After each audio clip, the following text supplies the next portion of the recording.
Welcome you to the Despicable Maine deep dive. Today we're digging into something. Well, something you sent us that paints a picture of what some call Maine's biggest scam, the one they apparently depend on to control your life with a driver's license. We've got this fascinating stack of arguments, really, all circling this idea of traveling versus driving, Right. citing motor vehicle codes, Black's Law Dictionary, even Supreme Court decisions. Yeah. Well, as often happens when you look closer, Especially through a legal lens. things can get surprisingly deep and maybe a little choppy. Our source material for this particular deep dive is pretty fascinating, actually. It really is. It's drawn from excerpts of a recorded interaction happened during a traffic stop, and we've also got summaries of the legal definitions and specific Supreme Court claims that were being discussed. Right, by the people actually involved in the stop. Yeah, so it gives us this unique window into a real-time clash over the meaning of words we literally use every single day. So our mission today, let's unpack the specific arguments, the ones presented by the individual in that interaction. And contrast them. Contrast them with the legal framework the officers seem to be working under. We want to highlight the dramatically different definitions they each rely on. And the different legal authorities they think apply. It's really about digging into this surprising reality that, common terms can have very precise and sometimes fiercely contested legal meanings. Depending on the context, yeah. Or who you ask. Or Yeah. which book you open. Exactly. And that point about context and authority is it's so key here. Legal definitions aren't always straightforward. They're not always interpreted the same way across different sources, like, say, state codes versus legal dictionaries or court rulings. Right. So, yeah, this deep dive, we're going to present the viewpoints found explicitly in the source material. Yeah. Okay? We're just reporting what was said, what was claimed by both sides. No endorsements. No endorsements, no taking sides on who's right legally. The goal is purely to understand the arguments being made and how those different understandings can really create friction. Okay, let's unpack this then. The central tension, I think, in our source material really seems to orbit around the individual's definitions of some very common terms. Yeah, definitions, they really contrast strongly with the officer's apparent understanding. So the individual draws this very specific line. It's between driving and just traveling. Okay. They argue, and they say they're citing a motor vehicle code definition here, that driving is doing commerce where you're employed on the road. Employed on the road. Yeah, and they used examples like a tractor, a trailer, a bus, or a taxi to really hammer home this commercial idea. So like professional drivers. Exactly. The key insight from their perspective, using that definition, is their argument that they were not driving. Because, well, they weren't doing commerce. They weren't employed like that during the interaction. So they were just traveling. They assert they were merely traveling. Private purpose, not commercial. And, okay, this specific definition of driving, it connects pretty directly to how they define a motor vehicle, right? It does, yeah. The individual claims, and they reference both Black's Law Dictionary. Which is a big one, yeah. Widely used legal dictionary. Right. And the motor vehicle code again. They claim a motor vehicle is defined as doing commerce on the roadway. Ah, so the vehicle itself is defined by its commercial use, in their view. That seems to be the argument. They literally say it's a vehicle that is doing commerce on the roadway. So their point is, since their personal car wasn't commercial, A lot of commercial vehicle, yeah. then under their specific definition, it's not legally a motor vehicle in the sense that triggers certain regulations. Okay, that's a pretty specific interpretation. And here's where it gets really interesting. This chain reaction continues, right? It leads directly to their definition of a driver. Makes sense. If driving is commerce and a motor vehicle is for commerce. Then a driver, again, they state they're citing the code, is someone employed by someone to do commerce on the roadway. Same examples, I bet. Yeah. Taxi, bus, truck driver. Exactly those examples. So the crucial insight, again, from their perspective, is that based on this definition, they assert they are fundamentally not a driver. Well, okay. So driving, motor vehicle, driver, all tied to commerce, according to this individual's sources and interpretation. Precisely. They also talked about the word violation, didn't they, in the interaction? They did, yeah. The individual claims that, in law, a violation means causing actual loss, injury, or harm. Uh-huh. They also mention unwanted sexual advance, interestingly. Right. But the main point was harm or loss. So their argument, using that definition, is that they hadn't caused any harm, any loss, any injury. Therefore, no violation. Therefore, no violation had occurred, according to their understanding of what that legal term means. And sticking with this theme of movement and purpose, they also brought up trafficking. Okay. The individual defined trafficking pretty straightforwardly, like to take goods from one place to another. Gave the obvious example, drug trafficking. Their point here, contrasting it with what they were doing, was, look, I'm not trafficking anything. I'm simply traveling. Again, reinforcing that line between commercial or illegal activity and just private movement. Exactly. It's all part of this coherent framework they're presenting. And the individual, they really anchor this whole stance in the concept of common law. They keep calling it the law of the land. Yeah, that phrase came up. And they draw this really sharp contrast between common law and what they see the officers using. They use terms like corporate law or legal understanding, even contractual law.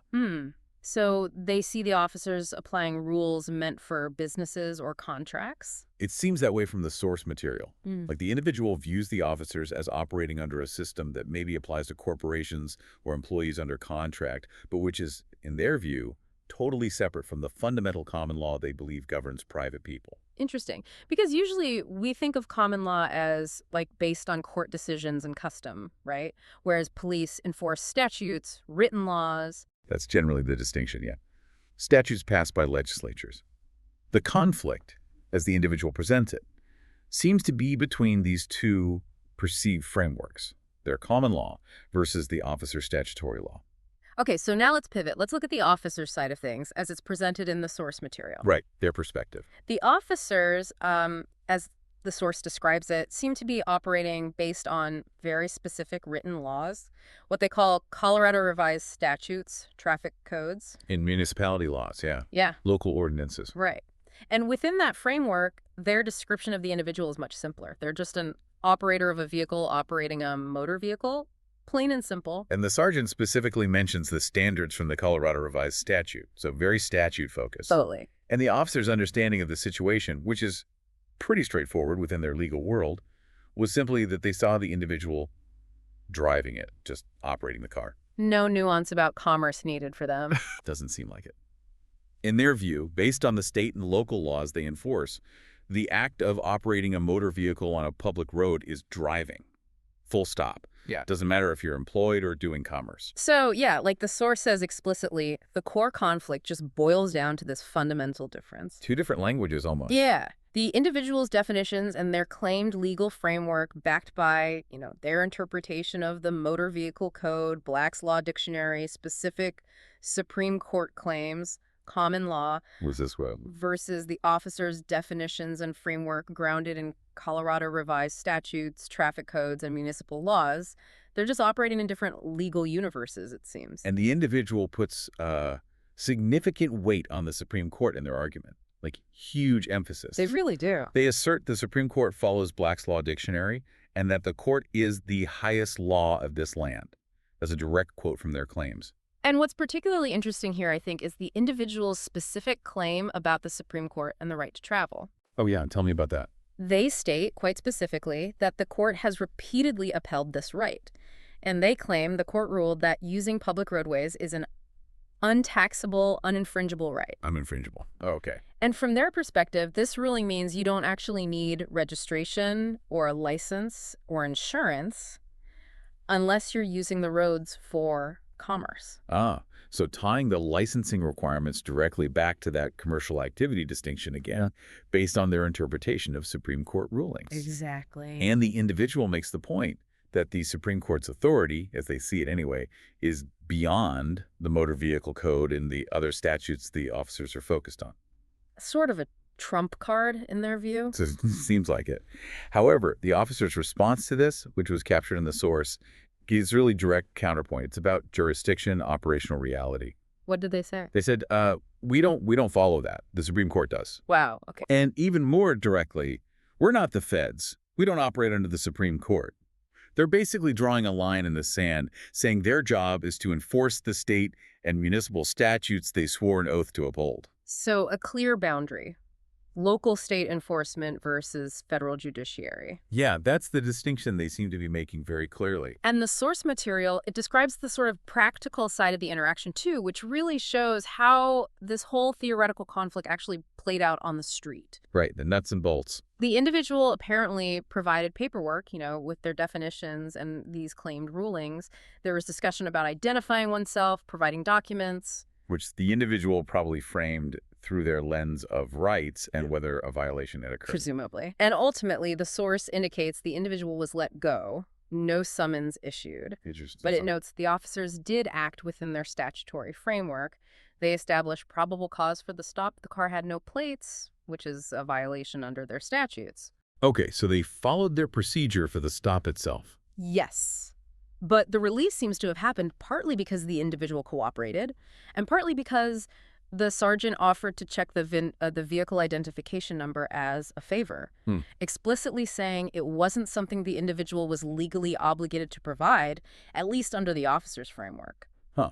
So a bit of de-escalation and discretion, maybe, Right. rather than a full legal resolution of the core disagreement. Seems that way. The individual also brought up some broader, more philosophical points during the stop, things that seem to kind of underpin their whole stance. Like what? Well, they talked about conviction versus belief, suggesting there's some kind of unchanging truth out there separate from just individual perspectives. Okay. And they made comments touching on historical events, current societal structures, which they seem to view through this lens of conflict between, different legal systems or understandings. We should just note, again, these points were part of their position as presented in the source. We're just reporting that they were raised, kind of as context for their specific claims about definitions and law, not analyzing the philosophy itself. Got it. So what does this all mean? I mean, when you boil it down, as presented in the source material, the entire interaction really comes down to a fundamental clash. Yeah, a clash. Not just over what happened, but over the very definitions of the words used to describe what happened, and the underlying legal frameworks that each side believes is the right one, the authoritative one, in that moment. It's like two different operating systems trying to run on the same computer. Built on different code, different definitions, different authorities, just colliding right there. Yeah, that's a good analogy. So we've kind of navigated this deep dive into that central tension presented in the source, haven't we? I think so. The same words, driving, vehicle, driver, violation, carrying, just drastically different meanings depending on which legal authority you're citing or believing in. Right. The individual pulling from codes, a dictionary. Their read on Supreme Court cases, common law. While the officers operate strictly within specific state and local statutes. And this interaction, just as it's depicted in the source, it really serves as I think, a powerful illustration of the potential for real-world disagreement, real conflict. Yeah. When individuals and authorities are operating under such fundamentally different understandings of core legal terms and the legal frameworks they think govern the whole situation. And both sides, as they're presented, seem to genuinely believe their interpretation is the correct one and legally backed. Which is what makes it so tricky. It genuinely makes you pause, doesn't it? It makes you consider how these foundational legal terms get defined in the first place. Yeah. And who really holds the authority to enforce their definition in practice. And what happens when those definitions just aren't shared or accepted by everyone involved? Yeah. And maybe that leaves us with a final provocative thought, something drawn right from this material we've been talking about. Go for it. Okay, well, if the definition of something as seemingly simple as every day is driving can become the subject of such intense debate based entirely on different legal interpretations and competing claims of authority, then what does that complexity imply for other areas of the law? How far does this ripple out? How does it affect our understanding of really big concepts like rights or obligations or even consent? If the fundamental definitions of the words we're using might not actually be universally agreed upon. With that being said, let's take a look at the video. And keep in mind, there's a PDF file in the video description that has everything in it, a cheat sheet. A video, please. What's that? Let me just start my video, please. Your video? Yeah, I'm just going to record this interaction. Okay. I need your license and registration. What makes you believe that I need that to travel from point A to point B? Because you have no license on your license plates on your vehicle, sir. Would you like to see my paperwork? Yes, I would. I asked for it 2 seconds ago. That's not what I have for you, sir. Okay. I have here the definitions from the Motor Vehicle Code. I have the Supreme Court decisions and everything you need here to understand that I don't need a license, registration, or any documentation to travel from point A to point B. It is a right that has been preserved by the Supreme Court and the law of the land. Okay. Sir, in order to drive in Colorado, you need to have license. It's not driving. The definition says right there, sir, driving is doing commerce where you're employed on the road. ID? I don't need to present ID unless I'm in the commission of a crime, sir. I have not committed any crime. You violated traffic law in the state of Colorado. The definitions are right there, sir. If you'd like to go to court, we can handle it. I need your ID, okay? I need your license, insurance, registration. You're operating a motor vehicle. Did you even look at my paperwork at all? Sir, I'm looking at your paperwork. Did you read the definitions? The Motor Vehicle Code definition is in there. It says driving is doing commerce on the roadway. I am not doing commerce. I am not employed. Can you start another? If you could please get a supervisor out here, I'd appreciate it, sir. Okay, do me a favor and then turn the car off then. I'll get a supervisor out here for you. Okay? Oh, I'm not going anywhere, sir. Okay, can you just turn the car off for me then? Am I obligated to turn my car off? I'm not intending to go anywhere. I'd like to handle this matter and settle it right now. I have no reason to leave. Why would I do that? Okay. I'm getting another unit out here per your request. Sure. Okay. All I asked was to see your license, insurance, registration. I'm telling you that I don't have such because I'm not required to by law. It's been upheld. It's been upheld by the state of Colorado. You are required to have a license, insurance, registration. It's federally been upheld. Motor vehicle on state roads. The definition is right there from the Motor Vehicle Code. Driving is defined as doing commerce on the roadway employed by somebody. I am not employed to do commerce on the roadway. I am traveling in my private property from point A to point B, which, as it says in there, is my right to do so, upheld many times in the Supreme Court. Just hang out for a second. Sure, no problem, bud.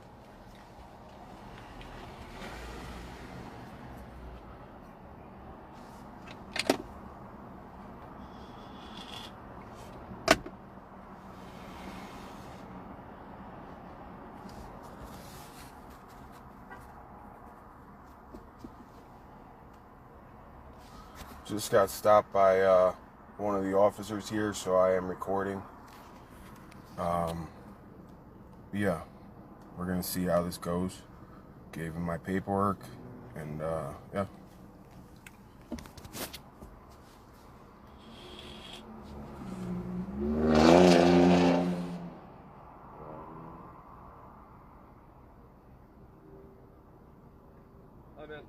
I'm gonna ask you one more time for your license, insurance, registration. Okay. Sir, there's no circuitous route here. I'm telling you. Can you at least tell me your first and last name and date of birth? I don't believe that I'm obligated to give you any of that information unless I'm in the commission of a crime. If I'm wrong, please produce a law for me. I'm entitled to see the law if that's the law. This is nothing personal. I have no issue with you. I'm simply trying to abide by the law of the land and by the Motor Vehicle Code and by all the rights given to me in this country. I don't know what Motor Vehicle Code you're following, but in the state of Colorado, you need to have a license, insurance, and registration to operate a motor vehicle on state roads. Okay, can I give you the definitions of that by Black's Law's Dictionary? Operating a motor vehicle is defined That's in... not the dictionary I follow, man. Then you have a conflict of interest with the Supreme Court because the Supreme Court, which is the highest law of this land, follows Black's Law's Dictionary. So I'm not interested in contracting with you or following anything that you follow. Like I said, even in the Motor Vehicle Code, which you guys are following as a corporation, the Supreme Court is beyond that. But let's just take the Motor Vehicle Code. The definition of my understanding of a motor vehicle is a vehicle that is doing commerce on the roadway. It even gives definitions in the code. It says tractor, trailer, bus, or a taxi, right? Taxi driver, bus driver, truck driver. I am not a driver because I'm not transporting or in the act of trafficking any goods or peoples. Let me ask you a question. What were you doing right there on Colfax then? Operating the motor vehicle. Would you consider yourself a driver? No. Of a motor vehicle? Absolutely not. A driver by definition. I understand there's a colloquialism that we don't understand here, or maybe they haven't told us or we don't understand, but the word driving by definition means you must be employed by somebody. So I was not driving. I was traveling in my private property from point A to point B, which, like I said, the Supreme Court has upheld many times. I have the right to do so. If I was, let's say, doing Uber or some form of hauling goods or services on the roadways, then yes, the government has a right to know that I can operate the roadway to do that business and then tax me, of course. But I'm not doing such. I'm traveling from point A to point B in property that I purchase privately and legally and lawfully. Okay. Can I ask you a question? Sure. What is your name, man? Why do you not want to identify yourself? I just believe that nothing personal to you. I have had some incidents in the past where any information that I give, as you know, can and will be used against me in a court. And I don't believe that I have any necessity to give any information. You see my name. Right? But you're required to produce your name because you are a government employee. It actually says I can ask you for 3 forms of ID, which you have to produce. You cannot ask me for, this is by my understanding of you guys' contractual law to uphold the Constitution and even the codes, quote unquote, of the state and the city. My understanding of that is I am not required to provide any of that information unless I'm being charged or you know, some kind of crime is suspected, which I don't believe. You're being charged for violating traffic code right now. If you wanna bring those charges, that's fine. But when we go to court and they convict me in the local court, I will go to Supreme Court and you will be held accountable and liable for those charges, just like a credit card. You cannot bring charges and not be held liable for them because the responsibility and onus is on the person bringing them. So I would hope that you'll be able to prove in a court of law, based on case law and everything else, that I don't have a right to see, this is the game. I don't have a right to take my private property from point A to point B, which like I said, the Supreme Court ruling is in that documentation I gave you. All the definitions are there. So I'm not coming from my own manifestation. I'm not coming from something that I want to be true or made up. I've read the definitions. I've gone through the case law. I've looked at the Supreme Court decisions. It's expressly stated in there. The law is expressed, not implied. This is my understanding of it. You know, I'm a man who does no harm, and that's how I live my life. I live my life by truth and doing no harm, the law of love. You know, I have no issues with you or anybody else, and I'm not in the doing anything wrong at this time. I've caused no loss, injury, or harm to anybody. I'm taking my property from point A to point B. Do you live in Lakewood, Denver? Where do you live, man? I would rather not answer any questions, sir. Okay. Do you live in the state of Colorado? I'd rather not answer any questions. Okay. Well, you're operating a motor vehicle in the state I'm not operating a motor vehicle. Motor vehicle is defined in the paperwork as a vehicle on the roadways doing commerce. This is not a commercial vehicle. You're operating a light blue Nissan Maxima with no license plates. I'm not operating it. I'm traveling from point A to point B. At this time. Then I guess we have a disagreement in the understanding. I presented you paperwork. You've presented me nothing other than your understanding. So my understanding is backed by definition, Supreme Court rulings, and the Motor Vehicle Code. You've given me nothing except what you believe to be true. So where can we go with this? Statements that I've made to you are ones that are produced in the Colorado Revised Statutes. Can you show them to me? On traffic law. Can you show them to me? I can. I'm not going to go grab the book right now and just open it up and scroll through the pages for you. Well, I was kind enough to have all my paperwork and things in order and my understanding here to present to you. You have not provided me with any proof of insurance, any driver's license, or any proof of registration. The paperwork that I provided to you makes those things not applicable to me because I am not doing commerce on the roadway. This provided me 3 printouts of the definitions of the words in the Motor Vehicle Code and the Supreme Court ruling. Didn't you swear an oath to uphold the Constitution and the law of the land? The Supreme Court is the highest law in the land. So that one decision that I showed you should be enough for you to either go and look at what I'm presenting again and give a deeper, more detailed look at it, or to understand that we have no interaction right now. Because like I said, there's many Supreme Court cases on file. That is the law we're supposed to follow in this country. We can have disagreements in local court, but these have already been decided upon. The Supreme Court will hear my case as well if you guys bring charges, because I will take it there. We will be bringing charges. Sir, again, for violating traffic law in the state of Colorado. The word violation in law means to cause loss, injury, or harm. It also means to sexually advance on someone when it's unwanted. I did not do any of those things. So, you know, again, we have to get our words and terms in line with the definitions of what we all are agreeing on here is the English language. We cannot use words and not agree on the definitions. I'm not making up my own definitions. The state of Colorado is a whole other discussion. And furthermore, it doesn't even come into this because, like I said, any roadways federally, the people, a man, a woman has a right to use the public roadways to travel from point A to point B. It's been ruled on. You cannot have a government organization who's supposed to work for the people come in to tax the people to use what is the people's. That is fraud.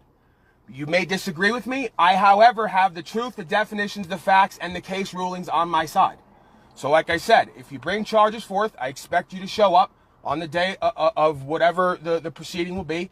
And then I expect you to show up at the Supreme Court proceeding. And we will have a discussion in front of whoever needs to be there about what I have the right to do and not do. Since you seem to believe you have a right to stop me and take up my time and take a right off me, we'll have that discussion if that's what you choose to do. I don't believe you should, because I think by conversing with me, you can ascertain that I am an upstanding, intelligent individual who's out here doing no harm, and I have no, there's really no reason to have any issues with me.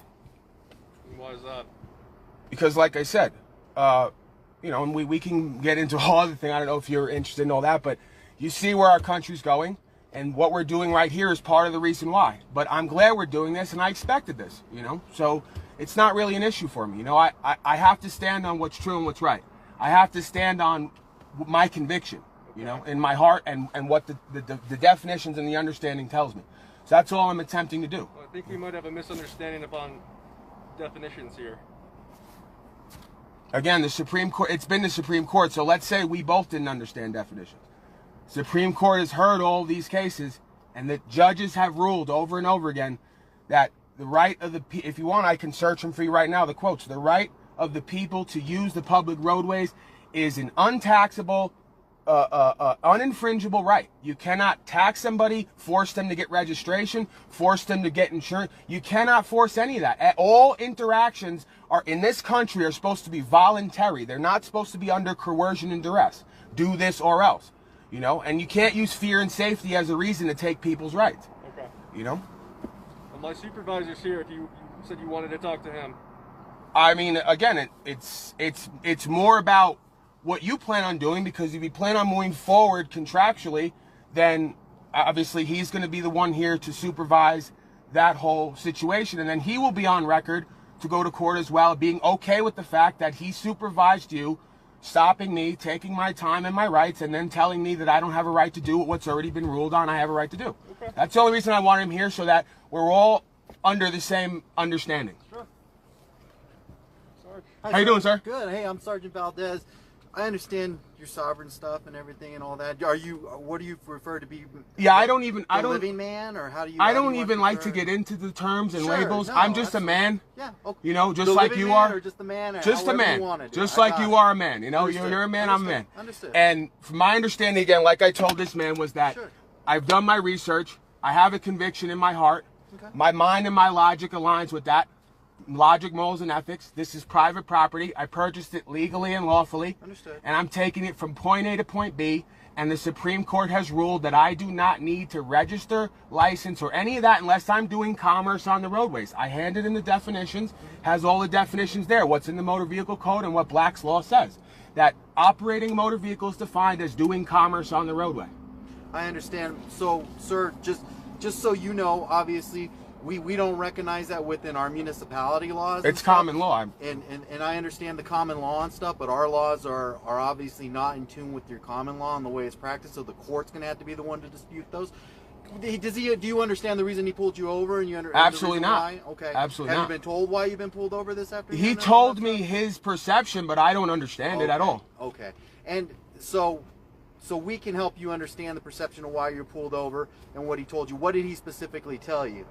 He believes, like a lot of officers believe, that the common law, like you just said, does not apply to them. However, this is not my common law. Common law is the law of the land. It's backed by the Supreme Court and the Constitution. What is the officer's common law perspective on why the stop was initiated for you? Oh, I would have no idea, because common law is defined as loss, injury, or harm needing to take place in order to move forward. I did not do any of those things. Okay. So his corporate law or legal understanding would be that I am an employee of a corporation. I would assume this is understanding somewhere, because again, motor vehicle means a vehicle doing commerce on the roadway. Driver means someone employed by someone to do commerce on the roadway. The code even describes tractor trailer, taxi driver, or bus driver. That's why we use the term driver. Anybody who's behind this is not a driver. A driver is defined as someone employed to do commerce on the roadway. I am not that. I am a man taking my property from point A to point B. So what is the reason for the stop today? No plates, okay? That's a common thing that we obviously enforce and do with our laws and what we believe in and what we have to do.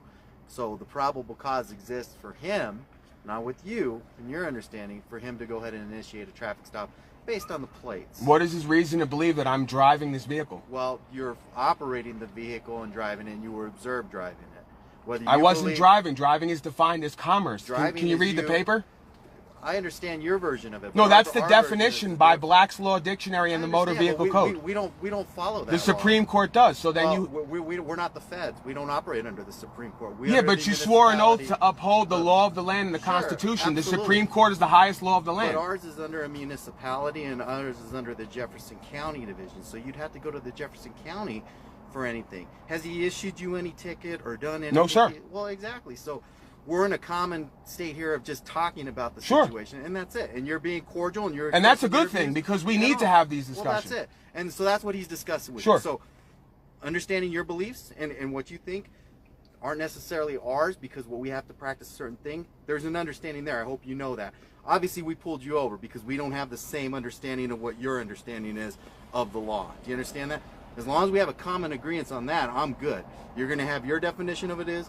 We're going to have what our obligations are. But what is yours based on? So ours is based on Colorado revised statutes and traffic codes that we are to enforce. That's what ours is based on. The term trafficking means to take goods from one place to another. I understand that. That's why drug trafficking is defined as taking drugs from one place to the other. I'm not trafficking anything. I'm traveling, sir. Listen, by our standards and our Colorado revised statutes, you are an operator of a vehicle operating a motor vehicle. This is a motor vehicle. And I could sit and I could have coffee with you, and I'd love going into this stuff. But I'm just telling you the way it is and how it works for us. And that's what he's trying to tell you is the reason why you were pulled over and all that stuff. And you said, I'm just a man, I appreciate that and stuff like that.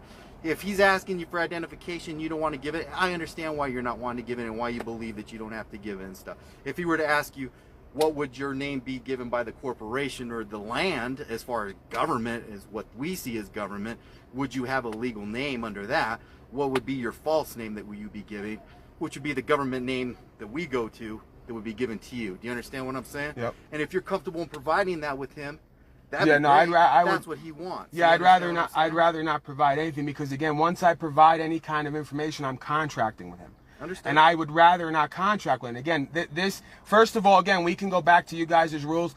Those red and blue lights are not to be pulling people over. Those are emergency lights. They're to be used for people to move over so they can move past. Just by me pulling over, I have submitted to something that I know is incorrect, because the purpose of those lights are emergency lights. They're not for pulling people over. So I did so because I understand that in today's day and age, that if I do not do that and I go like this and say, go ahead, which is what it actually tells you should do when a policeman pulls up behind you and the regulation says, oh, roll down your window, pull over, and wave him on.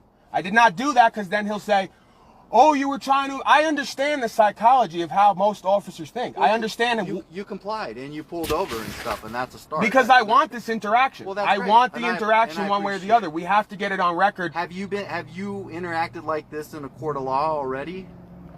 I would rather not get into that. Understood, but I'm just, and if you have... I have a lot of experience in a courtroom and with the material. Perfect. And so with that being said and stuff, I just want you... So we're not wasting time and being naive on understanding all this stuff. You're an educated man. You understand what your beliefs are. We have our certain rules that we have. They're not my... Can we just say, I don't mean to be... I'm not being a dick.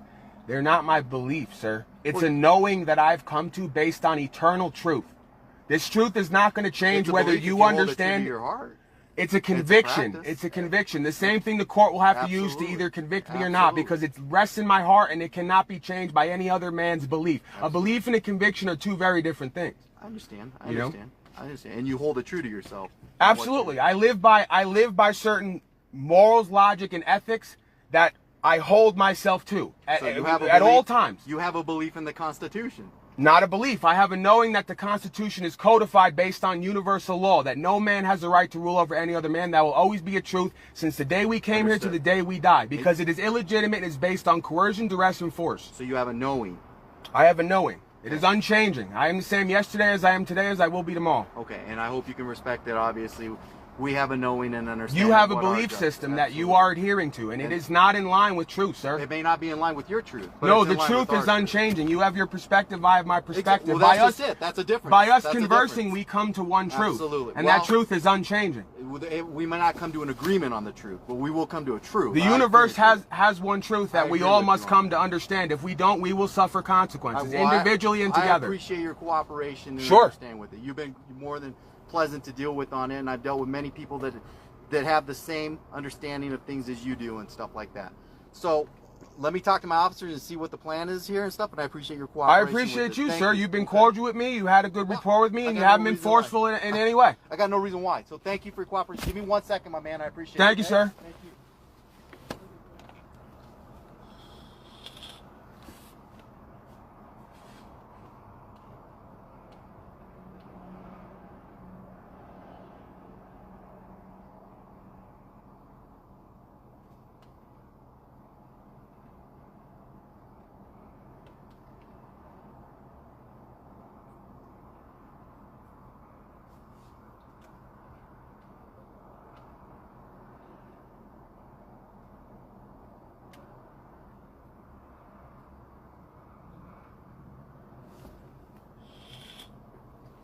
So how would you refer to me as Mr. Valdez or just the man? So I know from my education. Mr. Valdez. I don't expect you to say Sergeant Valdez or anything. Yeah, I mean, even a judge, right? Like any man, once you take it out of the, a man has duties and responsibilities, right? So one of those duties and responsibilities would be acting as someone. Sure. Right? So a judge is acting as a judge, but he is a man first. If you're employed in whatever you do, what's your trade and what do you do that's your specialty as far as employment? Would you be referred to your title of employment? So like if you were a DJ or something at a club? Absolutely not. So how do you? Absolutely not, because that is an ability to respond. That is a responsibility that I take on in order to generate currency in this realm. But who I am and what I am is even beyond a man, because the man is I'm only taking temporary possession of my physical body. But how do you end up doing it? Like how would you classify your job title and stuff like that? This guy's distracting me. I'm sorry. I'm sorry. If you had a job title, like how would you classify yourself in a job title? To work, if you do you work? Of course. Okay, so you do work and you get U.S. currency and all that stuff like that, and you do have to pay taxes. And I don't get into all that. I'm not going to get into all that. Regardless of that, if you have a title, do you have to put a title? If you go to apply for a job, do you have to adhere to that title? I mean, that title, while I'm operating under that, what would be the word here? But like in that capacity, when I'm operating for a company, though. Yeah, when I'm on their clock and Sure. I'm taking money from them back to commerce, right? If I'm employed on the roadways, then I'm classified as a driver. So you would refer to me as a driver. But if I'm not taking money to do a service, then I have no classification or title. Which that's why I asked you about it. Like if you were a DJ at a club and stuff, and you were taking money from. I'm DJ. From a club. I'm DJ jerk off. Yeah, on Friday night when I'm taking money and I'm in the club, but I'm still a man first, right? Okay. Like I'm acting as a DJ, just like we're all acting, in the world. Like Shakespeare said, all the world is a stage. We're all players upon it. I understand. Okay, so you cover your VIN for the purposes of no identification and stuff like that, right? Well, I just know the whole routine, and I know that there's always going to be some inroad into trying to build a case. And this vehicle is not stolen. This vehicle's not reported stolen. There's no reason to believe I'm not the owner of it. So I don't believe that anybody has the right to. Well, but that's the thing. I mean, for us to the ignition's not punched. You cooperated. You pulled over. Those are uncharacteristics of somebody who's stolen a vehicle and stuff like that. But I mean, through. And I don't want to get into semantics for us, but through our beliefs of what we have and stuff as far as operating a vehicle on a roadway, it has to be licensed, registered, all the stuff that you already know and stuff, what our beliefs are and what we practice and what we adhere to. VIN has to be present, all that stuff that we have. There also is officer discretion on all these things. Yes, because absolutely. if I provide you with an understanding that, leads you to a deeper understanding on your end of what I'm out here doing, and I'm not causing any loss, injury, or harm, then you've been more than cooperative with me, and that's why they called me over here and stuff so I could talk to you about this, because I'm also fascinated by all this stuff too. And that's a good thing, man. It's great to see. Well, I want to educate myself on it. But that's the thing. You say it like it's common sense. I've dealt with a lot of officers, and they'll tell me, "Listen, I don't even care what the truth is," and they'll tell me, "You seem like a smart guy. Just do as you're told." I didn't even do that with my own parents. I'm not going to do that with anybody in this realm. I do what the truth leads me to an understanding. Just like the mask thing. I would tell you, take that fucking mask off, man. You're going to make yourself sick with an upper respiratory infection. But these motherfuckers are going to get you sick to have you out here working a job. And we have to comply, because if not, we're going to lose our livelihood. This is where our country's at now. Giving out bad faith health advice. It is. Well, yeah, I would love to have coffee with you. Anyway. I'm sure you would, because I know where a lot of you guys stand. A lot of this shit's bullshit. Here's the thing, sir. So what I have told my officer, instructed my officer is, obviously you have your idea of what you're gonna do and what you're focused on and stuff. And I said, well, you know, if he's not gonna identify himself, and you know, we're not gonna issue him a summons or anything else like that, and he's been more than cordial with us stuff. I asked him to get the VIN at least off the vehicle so we could document the VIN on the vehicle, and that's all I asked him to do. But you have the VIN covered up, so that's why he was looking for the VIN, and that's all I was telling him to do. And he was just gonna cut you out of here and get you out of here and stuff. Okay. So that's what he wanted to do, and if you're good with it, that's what I'd like him to do, is just grab the VIN so we can get you out of here and get you on your way. And if you'd like my business card, I'll give you my business card, and more than happy to do that. Now, am I obligated to do that? No, I'm asking you.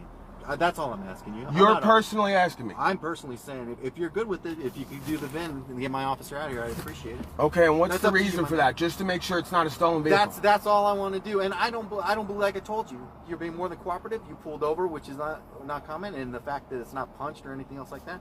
And I understand what your practice. Now, typically, I just stick with, I don't comply with anything that I'm not obligated to.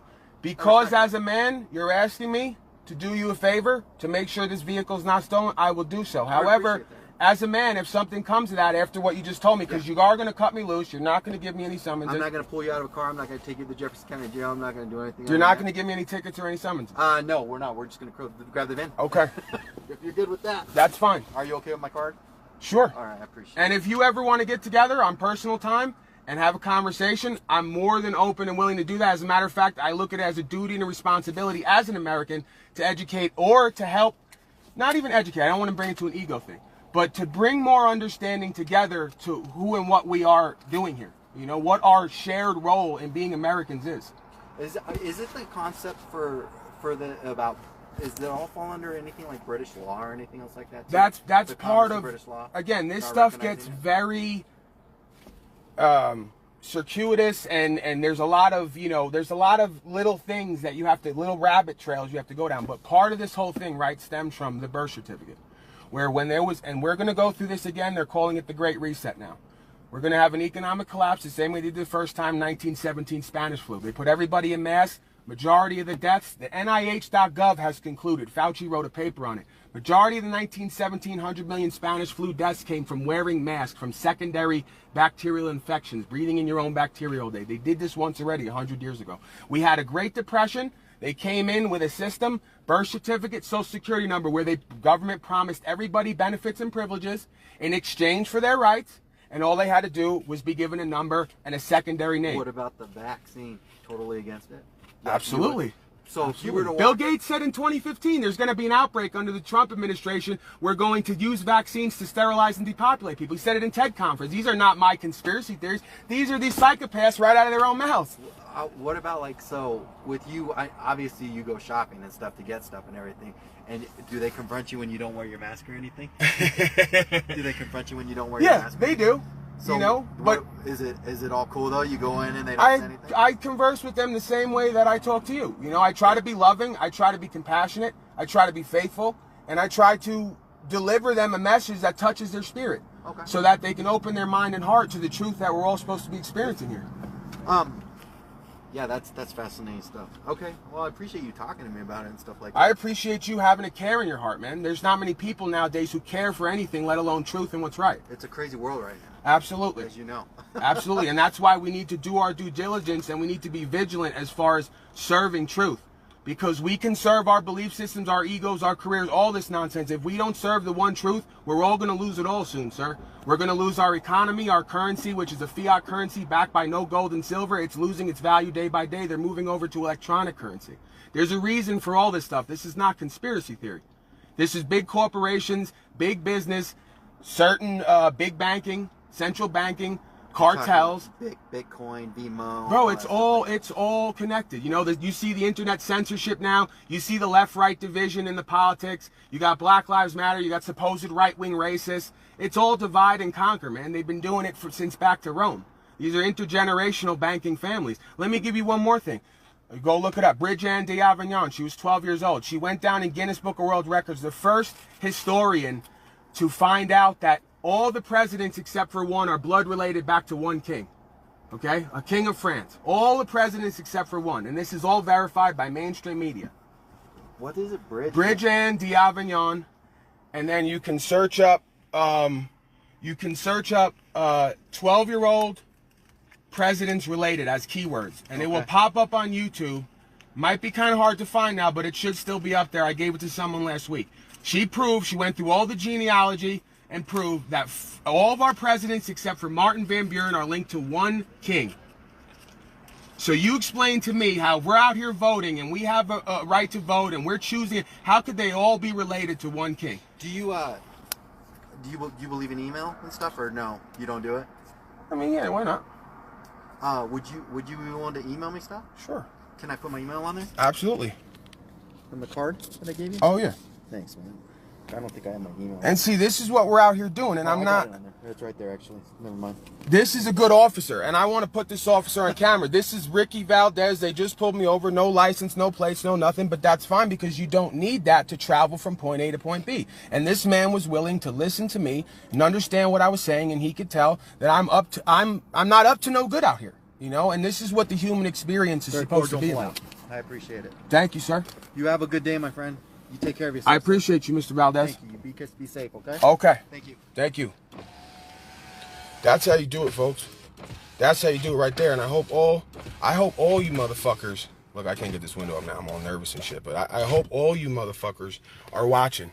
I hope you're all watching, okay? All you people who told me that go ahead and try that shit with the police and see what they do. Well, I just tried it. No license, no registration, no insurance, no nothing, okay? They told me many times that the first guy, we're going to arrest you, we're going to do whatever.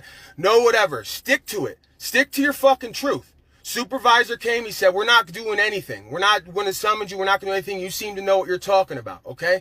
Then he asked me as a man, can I see your VIN? Because I have it covered up. As a favor, can I see it? I normally don't do that. I said, you know what? You can read my VIN to make sure that my car is not stolen. Okay, but I didn't even need to do that. He said, you're not even obligated to do that. But as a man, he gave me his word, and I showed it to him. So here we are. The cops are going to let me go right here on Colfax in Colorado. No license, no registration, no insurance, no nothing, because I don't need any of that to travel from point A to point B. The Supreme Court has ruled on it. So now I'm going to post this video, and I hope everybody enjoyed it. And I'm feeling good about myself right now. It's a lot. It really is. And what's striking, I think, is this fundamental distinction they're drawing between just moving around personally and commercial activity on the roads. Right. The sources you share, they really hinge on very specific definitions, arguing one's a right, the other's a privilege the state can regulate. Okay, let's jump right in then. What's the absolute core of this argument, this idea that maybe you don't need that license just for everyday stuff? Well, the central claim, as laid out in these documents, it really leans heavily on how words are defined. Driving, according to this view, and they point to the Motor Vehicle Code, Black's Law, Supreme Court cases, it specifically means doing commerce where you're employed on the road. Doing commerce. Okay, so like truckers, taxi drivers, that sort of thing. Exactly. Tractor trailers, buses, taxis, vehicles being used as part of a business for commercial gain. So hang on, if I'm just, popping to the store in my own car, getting groceries, visiting my aunt, that's not driving. According to this specific argument, no, that would be classed as traveling. Just moving in your private property point A to point B for your own personal reasons, not commerce. And this whole idea, it extends to the car itself too, doesn't it? It's not just what I'm doing, but what the thing is. Precisely, yeah. The sources argue that a motor vehicle, again, based on those same legal authorities they cite, is also defined by its commercial use, doing commerce on the roadway. Therefore, the argument goes, your privately owned car used just for personal travel. It's not a commercial vehicle. And so when you're just traveling, you're technically not operating a motor vehicle under that specific narrow definition they're using. Okay. My head's starting to spin a little. It feels a bit like word games, but with potentially huge consequences. Yeah. So if I'm just traveling, not driving, not in a motor vehicle in that commercial sense, what's the takeaway? What follows from that? Well, this is where they bring in the concept of rights. The argument is that traveling is a fundamental right. They present it as something preserved by the Supreme Court in the law of the land, something upheld many times. They even call it an untaxable, uninfringible right. Whoa, untaxable, uninfringible, just the right to move. That sounds like it flies directly in the face of needing a license, needing registration, insurance, just for my personal car. It's like, wow. That is exactly the conclusion they draw. Based on these definitions, this interpretation of Supreme Court rulings, those requirements, they argue, simply don't apply to individuals engaged in private personal travel. But Okay, let's get real for a second. Here in Despicable Maine, as we're calling it, you drive without a license, without plates, you're going to get pulled over. That's just reality, right? How does this viewpoint square with that? It's addressed directly in the sources. The argument presented is that law enforcement officers, when they enforce the state statutes, the local ordinances about licenses, registration, and so on, they are, and this is the phrase used, in a conflict of interest with the Supreme Court. A conflict of interest, because the Supreme Court is the highest law of this land. That's the assertion, yeah. They emphasize the oath officers take to uphold the Constitution, which, in this view, incorporates the Supreme Court decisions about the right to travel. So basically, the argument is the local cop is like following town bylaws when the Constitution says something different. Is that the idea? That's the essence of the contention. They frame it as a fundamental misunderstanding upon definitions. And the advice given in these materials is to insist. Insist on aligning the words used with their claimed definitions from the code, the dictionary, the court rulings. Okay. And what about the stop itself? If I haven't hurt anyone, haven't caused damage, just driving or traveling, can they even say I've done something wrong? The sources argue that a legal violation actually requires loss, injury, or harm. So just traveling peacefully for personal reasons. If there's no harm done, they say no crime has actually been committed. And furthermore, they suggest you're not obligated to provide identification unless you are, actively in the commission of a crime. This sounds incredibly difficult. Like David versus Goliath, but David's only armed with a dictionary. How does one person even begin to make this case standing on the side of the road? Well, the sources really stress the importance of having your paperwork ready. Paperwork containing these specific definitions from the Motor Vehicle Code, the Supreme Court decisions, all laid out to support the claim that, the standard documents aren't required for mere travel. And there's also this declared intention, a stated readiness to escalate any charges, to take it all the way to the Supreme Court. They seem very confident that the issues have already been decided at that level.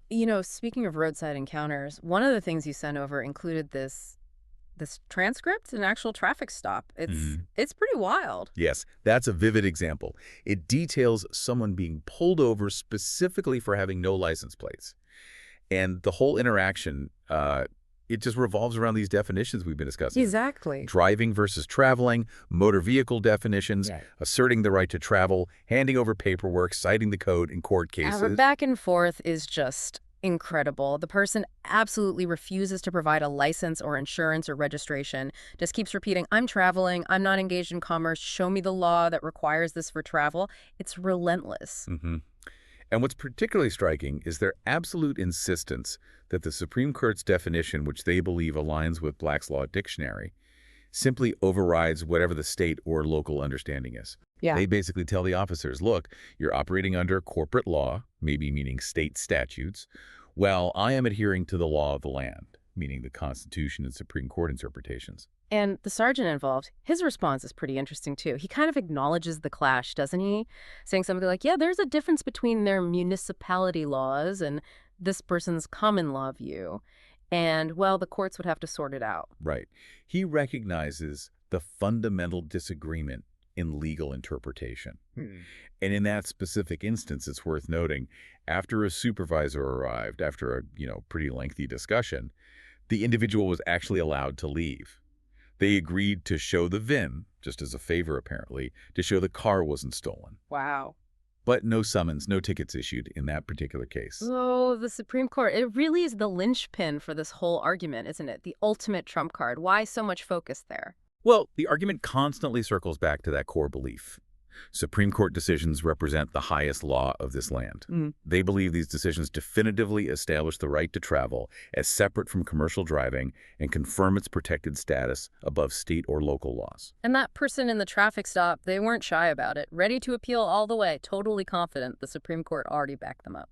It certainly shows a deep conviction in that specific reading of the law, yes. So you sitting there, maybe in Despicable Maine, maybe somewhere else, what are you making of all this? This whole dive into definitions, rights, the clash with just, driving to work or whatever.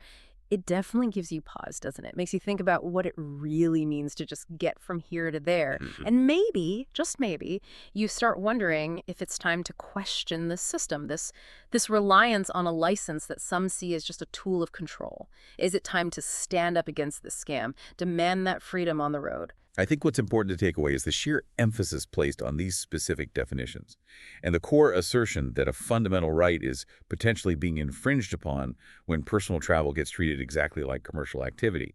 It definitely raises big questions about the balance between our individual liberty and the state's authority to regulate. Right.